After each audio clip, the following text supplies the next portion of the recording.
Tšauki! Mõtlesin, et näitan teile täna sellist suitsukonna salatit. Ta on siis segamata suitsukonna salat, ülimahlane ja mõnus. Kõigepealt siis läheb muidugi suitsukana, esimene kiht. Teiseks kihiks läheb siis hapukurk. Kolmandaks kihiks keedumuna.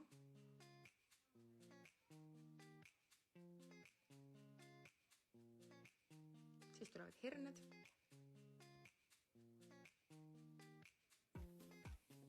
Ja peale mõnusalt juustu. Järgmises klipis ma siis näitan seda kastet, mis on, ma arvan, et üks olulisemaid asju siin juures, et kuidas ma seda sinna peale teen. Ehk siis selleks on vaja 10% hapukoort, aga alati arvestada korraliku kogusega, et jääks ikkagi, salat peab olema mahlane. Siis muidugi pipar, sool.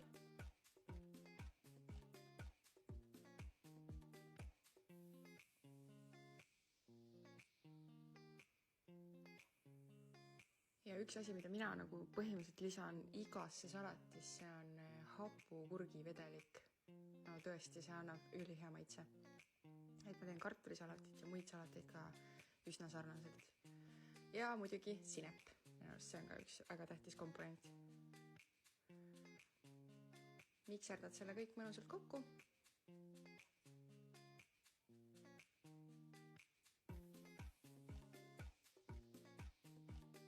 Või viispeldad, vabandust. Ja vanad lihtsalt peale. Aga siit ongi nüüd siis näha, et kuidas ta sealt hakkab läbi voolama.